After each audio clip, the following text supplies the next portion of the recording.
आप जितने लोग देख रहे हैं जिनके छोटे बच्चे हैं या जिनके बच्चे अल्लाह उनको देगा औलाद, एक बात मैं आपको एक चीज़ दिखाने लगा हूँ, वो ये चीज़ है जिसका नाम है मोबाइल फ़ोन।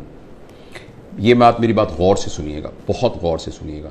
7 साल की उम्र तक अगर मैं ये कहूँ कि आपके बच्चे को उसकी शक्ल भी नज़र ना आए तो ये गलत बात नहीं होगी। अगर मैं आपको ये कहूँ कि आपके पास ये चॉइस है कि बच्चे के हाथ में कोयला जलता हुआ रख दें या मोबाइल रख दें, तो आप मेहरबानी करके फ़ौरन कोयला उसके हाथ में रख दें, इसलिए कि ये उससे कम नुकसानदेह है जो कि मोबाइल। ये बात मैं बिल्कुल जज्बाती तौर पे नहीं कह रहा। वो जिनके छोटे बच्चे हैं, इरफान आपकी छोटी बेटी है, मुझे मालूम है साल की है शायद, तो आप उसके ऊपर फौरी अमल कर सकते हैं। और मेरे तो बच्चे बड़े हो गए हैं, अल्लाह मुझे ग्रैंड चिल्ड्रन दे, तो मैंने ये तहिया किया हुआ है कि अगर मेरी बात चली और चलेगी इंशाल्लाह, तो मैं इस बात पर स्ट्रिक्ट कारबंद रहूँगा। बच्चे को सिर्फ ये देखिए, ये मैं इसको साबित कर सकता हूँ साइंटिफिकली। ये बात इतनी ज़रूरी है कि अगर हमने इस बात पर अमल ना किया तो हम अगले 10-15 सालों में एक ऐसी नस्ल यहाँ दुनिया में हो रही होगी जिनको सुइसाइडल टेंडेंसीज होंगी, जिनमें डिप्रेशन होगी, जिनके अंदर एंजाइटीज़ होगी, जो अपने रिलेशंस को नहीं संभाल सकेंगे, जिनको नफ्सियाती बीमारियां होंगी, जिनको जिनसी बिहेवियर की शदीद बीमारियां होंगी, और वो ड्रग एडिक्ट हो सकते हैं, और वो माशरे के लिए गैर मुफीद लोग हो सकते हैं। वो इसलिए कि ये जो मोबाइल फ़ोन है, जब आप इसको ऑन करते हैं तो आप ये एक इवेंट क्रिएट करता है जिसको हम कहते हैं माइक्रो इवेंट। और हर इवेंट जो प्लेजर क्रिएट करता है वो हमारे दिमाग में एक केमिकल पैदा करता है जिसे हम कहते हैं डोपामीन हमारे जिस्म में खुद पैदा होता है। एक अमाइनो एसिड है 5-हाइड्रोक्सी ट्रिप्टोफैन, उससे बनता है डोपामीन। और ये ज़रूरी है क्योंकि इसकी बुनियाद पर एक तहरीक पैदा होती है। जब आपको कुछ चीज़ अच्छी लगती है तो एक तहरीक पैदा होती है जिससे आप काम करते हैं। अल्लाह पाक ने आखिर किसी पर्पज़ के लिए बनाया है। अच्छा, डोपामीन जो है हर प्लेजर को स्टिमुलेट जिस केमिकल से हम होते हैं ना, वो डोपामीन है। चाहे वो खाने का प्लेजर है, चाहे वो चीज़ों की पोजेशन का प्लेजर है, चाहे वो ड्रग एडिक्शन का प्लेजर है, जैसे आप सिगरेट पी, जैसे आपने चर्स पी, किसी ने खुदा न खास्ता शराब पी, और या कोई सा भी सेक्सुअल ग्रेटिफिकेशन है, इन सब के साथ जो है वो एक प्लेजर स्टिमुलेट होता है और वो डोपामीन प्रोड्यूस होता है।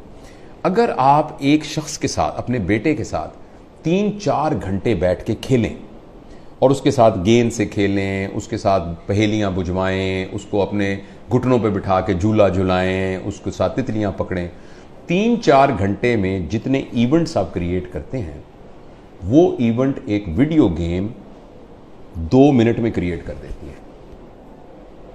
और हर माइक्रो इवेंट प्रोड्यूस करता है डोपामीन। अच्छा, लेकिन जब आप अपने बच्चे के साथ फिजिकल इवेंट कर रहे होते हैं तो एक्चुअली प्लेयर से ज्यादा एक और चीज डेवलप हो रही होती है जिसका नाम होता है हैप्पीनेस। और उसके लिए अल्लाह पाक ने एक और केमिकल रखा है जिसका नाम है ऑक्सीटोसिन। जब मां अपने बच्चे को गले लगाती है तो बच्चे के अंदर भी ऑक्सीटोसिन प्रोड्यूस होता है और मां के अंदर भी ऑक्सीटोसिन प्रोड्यूस होता है। और ये जो ऑक्सीटोसिन है ये हैप्पीनेस का केमिकल है। और मैं आपको एक बड़ी मजेदार बात बताता हूं, जिस वक्त मां बच्चे को जन्म दे रही होती है ना, उस वक्त उसकी बॉडी में ऑक्सीटोसिन की सबसे मैक्सिमम मिकदार होती है। यानी exact at the time of parturition, यानी जो बच्चे की पैदाइश का अमल है, उस अमल के दौरान एकदम ऑक्सीटोसिन सिक्रीट होता है, क्योंकि वो कंपैशन, सैक्रिफाइस, मोहब्बत की एक इंतहा है। तो अल्लाह पाक अनाउंस कर रहे हैं कि जब तुम दुनिया में आ रहे हो ना, तो तुम्हें हम पैदा ही मोहब्बत में, कुर्बानी में और कंपैशन में कर रहे हैं। यानी कि तुम्हें बना ही लीडर रहे हैं, तुम उस मोहब्बत की फिजा में बाहर आते हो। तो ये ऑक्सीटोसिन हम सब के अंदर पैदा होता है। फर्ज करें एक आपकी बेटी है, वो बेटी किसी और शहर में रहती है और वो 5 साल के बाद आपसे मिलने आ रही है, बड़ी बेटी है आपकी। आप मिलने, आपने देखा, आपने मोहब्बत से उसके साथ गले लगे, तो उसके अंदर भी ऑक्सीटोसिन प्रोड्यूस होगा, आपके अंदर भी ऑक्सीटोसिन प्रोड्यूस होगा। आप अपने दादा से मिले, दादा की गोद में बैठे, तो ऑक्सीटोसिन। अच्छा, अब ये जो फिजिकल इवेंट्स हैं ये ऑक्सीटोसिन प्रोड्यूस करते हैं, और ये वाले जो आर्टिफिशियल इवेंट्स हैं ये डोपामीन प्रोड्यूस करते हैं। दोनों में ये फर्क ये है कि डोपामीन जिस रिसेप्टर पर जाकर वो कैफियत पैदा करता है वो टेम्परेरी होता है, और उसके अंदर एक फिनोमेना होता है, वो बिल्कुल ऐसे फिनोमेना है जैसे एक आदमी एक रोटी की बजाय 6 रोटियां खाता है तो उसका पेट बड़ा हो जाता है, अब उसको 6 चाहिए होंगी, 6 खाएगा तो वो और बड़ा हो जाएगा, अब उसको 8 चाहिए, 8 खाएगा तो वो फिर उसको बड़ा, यानी वो आहिस्ता आहिस्ता मैदा बड़ा होना शुरू हो जाता है। इसी तरीके से डोपामीन के जो रिसेप्टर्स हैं उनकी केमिकल इस किस्म का है। समझें, आप समझने के लिए कि डोपामीन का पेट समझ लें, वैसे तो ब्रेन के अंदर बाकायदा रिसेप्टर्स, वो रिसेप्टर्स की तादाद बढ़ जाती है। जब रिसेप्टर्स की तादाद बढ़ जाती है तो जितना डोपामीन प्रोड्यूस हो रहा होता है उससे गुजारा नहीं होता। इस कैफियत का नाम होता है एडिक्शन। जब हम सिगरेट के एडिक्ट होते हैं तब भी डोपामीन मांग रहा होता है हमारे रिसेप्टर्स, जो हिरमन वाले हैं वो भी डोपामीन मांग रहा होता है। और मैं आपको बहुत ही बुरी खबर देने जा रहा हूं, वो ये है कि शायद सिगरेट, शराब और हेरोइन से भी ज्यादा जो एडिक्शन छुड़वानी मुश्किल है वो ये स्क्रीन की एडिक्शन है। आपको ये सुनकर बहुत ज्यादा हैरानी होगी कि अगर आप 5 मिनट में 10 सिगरेट पिए, ऐसे कश लगा के, एक सिगरेट खत्म हो तो दूसरी, दूसरी लगाएं तो तीसरी, तो उससे जितनी डोपामीन प्रोड्यूस होती है तकरीबन 2 या 3 मिनट की वीडियो गेम खेलने से एक बच्चे के दिमाग में उतनी ही डोपामीन प्रोड्यूस होती है। लिहाजा जो फिजिकल नुकसान होना है उसका, सिगरेट का, टोबैको का और जो धुएं का और आग का, उसके अलावा जो इमोशनल और जो मेंटल नुकसान होना है वो शायद इस वीडियो गेम का सिगरेट के कष्ट से बहुत ज्यादा होता है। और ऐसी सूरत में जो अहम बात यह है कि जब ये डोपामीन बहुत प्रोड्यूस होनी शुरू, अब गौर से सुनिएगा इस बात को, 2 साल के बच्चे को जब आपने इतनी डोपामीन पर डाल दिया, नहीं उसको हेरोइन का आदी बना दिया, अब ये हेरोइन अब ये मोबाइल भी नहीं दे सकेगा, वीडियो से क्या करेगा, कितने जहाज मारेगा, कितने बंदों को कत्ल करेगा, उस जो गोलियों से मार मार के कितनी देर करेगा, लेकिन डोपामीन इतनी चाहिए कि ये प्रोड्यूस नहीं हो रही। अब बच्चे के अंदर एक कैफियत पैदा हो जाएगी जिसको कहते हैं चाइल्डहुड डिप्रेशन एंड फ्रस्ट्रेशन। मुझे बहुत अच्छी तरह याद है, इसी कमरे में एक खातून आई, उन्होंने कहा डॉक्टर साहब मैंने आपकी बड़ी वीडियो देखी है तो मैं अपनी बच्ची को आपका मिलवाना चाहती हूँ। 5 साल की बच्ची थी, 4 या 5 साल की बच्ची थी। तो मैंने उसको बताया कि मैं प्रोफेशनल काउंसलर। उसने कहा नहीं जी नहीं, आप मेरी बात सुने, कोई नहीं, आप हमारे भाई हैं। मैंने कहा बेटा क्या, अम्मी क्या कह रही हैं, क्या बात है? कहती है अंकल मैं बोर हो जाती हूँ। 4 साल की बच्ची। बोरियत तो बच्चों का प्रॉब्लम नहीं है, बोरियत तो बच्चों का प्रॉब्लम नहीं है, बच्चों के पास तो बहुत एक्टिविटी होती है, बच्चा तो बोर होता ही नहीं है। ये तो बोरियत तो एक बड़ों का अजाब है, लेकिन बच्चों के अंदर वो नफ्सियाती बोर इसलिए हो रही है कि अब कोई चीज उसको सेटिस्फाई नहीं कर रही। जब कोई चीज सेटिस्फाई नहीं करेगी, अब मुझे कुछ और चाहिए। देखो बोरियत तब होती है जब आपके पास कोई काम ना हो।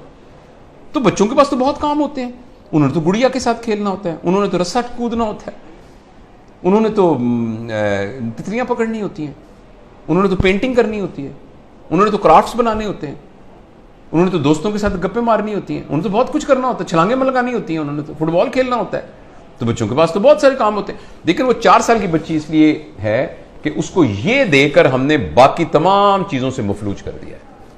उस बच्ची के लिए गुड़िया खेलना, उस बच्ची के लिए अपने बच्चों के साथ बैठकर मट्टी के घर बनाना, वो उसके लिए कोई अट्रैक्टिव नहीं है। अब उसको इससे बड़ी कोई चीज चाहिए। और अगली खतरनाक बात क्या होगी कि जब बच्चा बोर हो जाएगा और बच्चे की डोपामीन पूरी नहीं होगी और माँ बाप को इतनी तरबियत नहीं है, तरबियत होती तो माँ बाप इस कैफियत तक आने ही क्यों देते।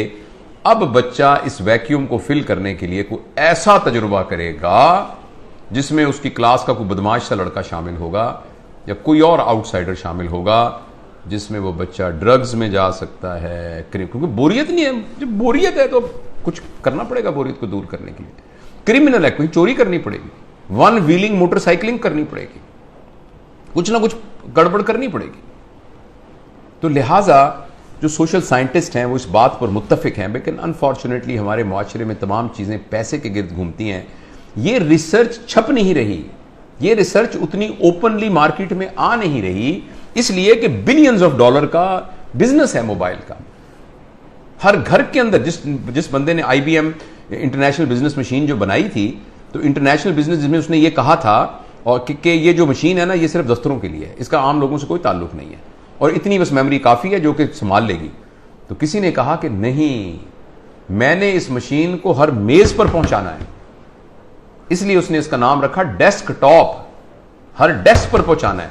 तो अगले ने कहा यह तुमने क्या कमाल किया, मैंने तो हर एक की गोद में पहुंचाना है, तो उसका नाम रखा लैपटॉप।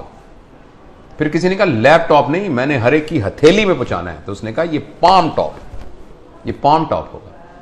और इस पर इक्तफा नहीं है, अब एक ऐसी ऐनक बन रही है जो 1-2 साल में आ जाएगी, जिसमें आपकी आंखों पे चढ़ा दिया जाएगा। ये इसकी स्क्रीन आपकी आंखों में है, आपको कुछ और पकड़ने को यहां से आपको नजर आ रहा है। यानी दुनिया में रहते हुए आप दुनिया, वर्चुअल दुनिया को देखेंगे।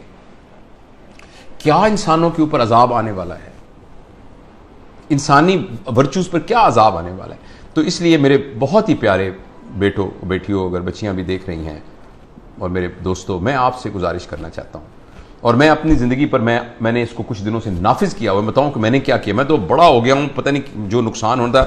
मैंने तहैया किया हुआ है कि मैं सुबह उठकर इस मोबाइल को नहीं देखूंगा। मैं फजर की नमाज, थोड़ी सी एक्सरसाइज करने के बाद मैं जब 10 बजे अपने काम पर आता हूं, तो उस वक्त मैं इसको पहली दफा खोलता हूं, और खोल के मैं अपनी ईमेल वगैरह सब कुछ देख दूं कि, या व्हाट्सएप जो भी कुछ करना है करके बंद करता हूं। फिर मैं ये कहता हूं कि मैं 4 घंटे के बाद दोबारा देखूंगा। अभी मैंने कुछ 4-4 के घंटे के वक्फे पर मैं ले गया हूं इसको, लेकिन मैं इंशाअल्लाह अज़ीज़ इसको और भी इसे जान छुड़ाने की कोशिश करूंगा। और अब मैं आपको यकीन दिलाता हूं, मैं बगैर किसी शर्माए ये बात बताता हूं, मुझे बड़ी तकलीफ हो रही है, बार बार मेरा हाथ ऐसे जाता है। आपसे भी गुजारिश है कि आप ये तजुर्बा करके देखें। एक दिन पूरा 24 घंटे, हफ्ता और इतवार, आने वाला इतवार और सोमवार कर लें, कल परसों 2 दिन आप इस मोबाइल को हाथ में लगाएं। और अगर आपको यह लगने लग जाए कि ऐसे लग रहा है जैसे मेरा छोटा भाई गुम हो गया या मेरा बच्चा गुम हो गया, और ये आपको कैफियत हो रही है और बेचैनी आ रही थी, इसका मतलब है कि हम मोबाइल से एडिक्ट हैं। और अगर मोबाइल से एडिक्ट हैं तो मेहरबानी करके, जिस तरह सिगरेट या हेरोइन से एडिक्शन या ड्रग से एडिक्शन से जान छुड़ानी होती है, इसी तरीके से इसको छुड़ाने के लिए कुछ कीजिए। ये तो खैर बड़ों के लिए है। मैं बच्चों के बारे में आपसे गुजारिश करना चाहता हूं, अगली नस्ल तबाह हो जाएगी, तबाह हो जाएगी। ये मेरी बात लिख लीजिए किसी जगह पर। मैं बहुत ही दुख के साथ ये बात कर रहा हूं कि पता नहीं मुआशरे के बड़े लोगों को ये बात क्यों नहीं समझ में आ रही कि जिस तरीके से हम स्क्रीन से अपने 7 साल से कम उम्र बच्चों का नुकसान कर रहे हैं, अगले 20 साल के बाद आपको मुआशरे में डिप्रेस्ड लोग नजर आएंगे, एंक्शस लोग नजर आएंगे, खुद पसंद लोग नजर आएंगे, जिनको अपनी जात के अलावा किसी जात की कोई फिक्र ना होगी। ये इतनी खतरनाक चीज है, इस कदर ज्यादा खतरनाक है 7 साल की उम्र से पहले पहले बच्चों को स्क्रीन देना। उसके बाद जरूरियात हैं, मसलन इंफॉर्मेशन के लिए ऑब्वियसली इसकी जरूरत है। ये आप में से बहुत से लोग मोबाइल से ये हमारी बात गुफ्तगू को सुन रहे हैं, मोबाइल से रिकॉर्ड हो रही है, इंफॉर्मेशन के लिए ठीक है, इसीलिए यानी कम्युनिकेशन के लिए ये ठीक है। इस रास्ते के जरिए से आप कम्युनिकेशन से बहुत तरक्की कर सकते हैं, इंफॉर्मेशन हासिल कर सकते हैं। लेकिन